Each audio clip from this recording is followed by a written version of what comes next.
Bonsoir à tous, bienvenue sur notre deuxième numéro de Il paraît. Mais voilà, une fois de plus, de retour avec l'acte 2. Écoutons-le. Il paraît que 2 milliardaires de notre beau pays ont fait des dons pour lutter contre la Covid-19. Il paraît que celui de la Sablière a donné 2 milliards 100 pour la prise en charge des soins de santé pour les Gabonais économiquement faibles. Il paraît que celui des charbonnages a donné quant à lui 5 pagnes, soit 30 yards de tissu pour la confection des masques disponibles au terrain de basket d'Awenge auprès d'Eric Otsetse. Pitié de nous. Aimons-nous vivants. Il paraît que le riz rosa que le fils du président a offert au Mapan n'était pas parfumé. Ah bon? Il paraît qu'ils l'ont appelé le riz pour les poulets bicyclettes. Il paraît que le Mapan a qualifié cela en son langage propre de manquement de air, c'est-à-dire manque de respect venant du fils d'un président qu'on respecte bien. Il paraît que le Mapan n'a pas du tout apprécié. Je préfère garder le reste pour moi. Il paraît qu'au-delà des remarques fondées que font les Mapaniens, certaines personnes estiment que les Mapaniens sont trop exigeants quelquefois. Car 25 ans en arrière, on mangeait le riz non parfumé dans nos Mapan. Disons-nous la vérité. Il paraît que dans l'affaire du riz rosa, il y aurait certainement eu une frappe. C'était du riz parfumé qui était dans la commande. Pitié du donateur. Il paraît que les frappes dans ce pays sont monnaie courante. Il paraît que certains se font passer pour des saints, tandis qu'ils sont eux-mêmes des vrais fémans. Les derniers événements de ce pays nous ont illustré le profil de ces manipulateurs.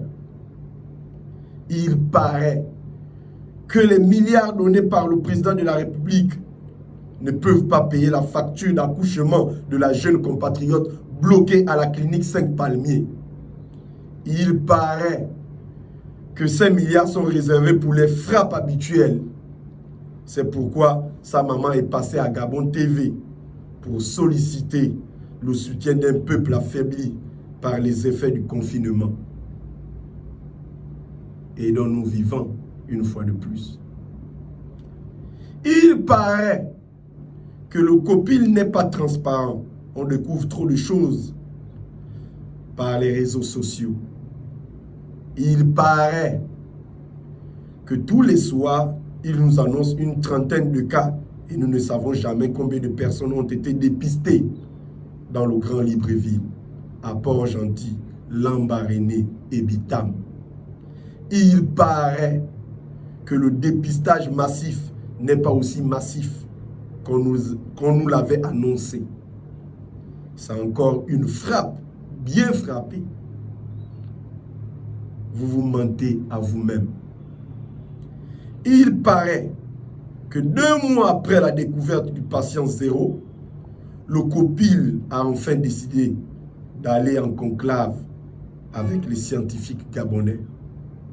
J'espère que ceux-là comprendront la demande du Mapan sur le dépistage groupé.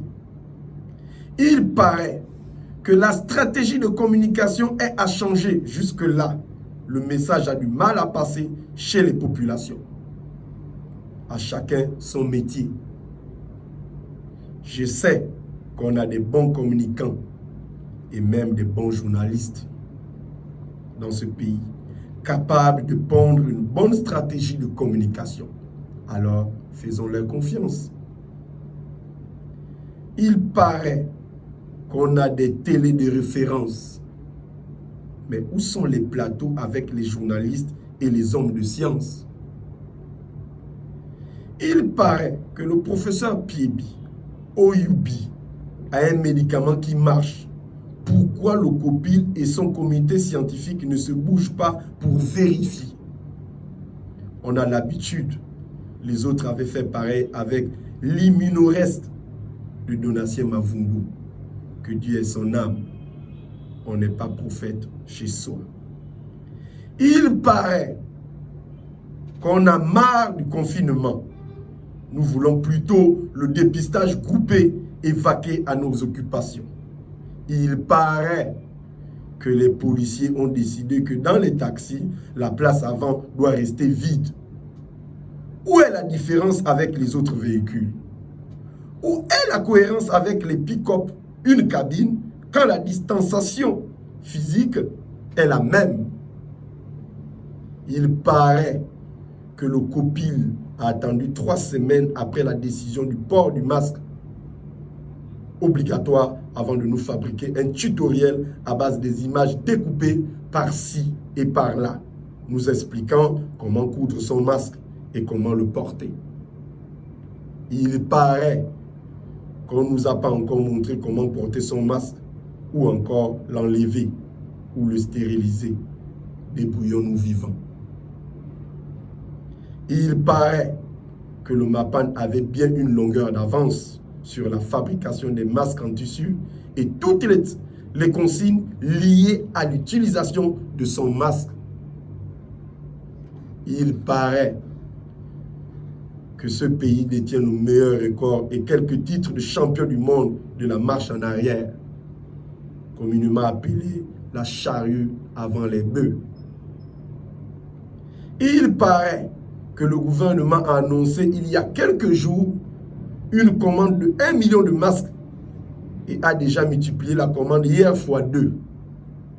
Ce qui nous donne 2 millions de masques et peut-être que nous finirons sur un total de 10 millions de masques. L'espoir fait vivre. Il paraît que lorsque le gouvernement aura épuisé toute cette stratégie visant à mieux gérer la crise, ils nous achèteront un pays pas très cher dans lequel nous irons nous installer, qui ne serait pas touché par la Covid-19. N'ayez crainte, jeunes gens, vous êtes des bons petits. Ali est un bon grand. Ça ne vous rappelle rien de là à là? Du blabla. La vie, c'est pas le lait. Il y a eu juste quelques manquements. Ils vont corriger ça. Il paraît. Il paraît que cette fois-ci, à la fin du confinement, on va tous devenir des auditeurs financiers. Des milliards qui ont été mis à disposition pour la gestion de cette crise sanitaire. Après, on aura l'opération Python. Trop, c'est trop. Il paraît que ma bouche est trouée. Il paraît que dans le MAPAN, on tourne très vite le sens. Sinon, tu es mort. Venez me taper ceux qui ne sont pas d'accord. Il paraît qu'il y aura l'acte 3. Je vous remercie. La révolution viendra du MAPAN.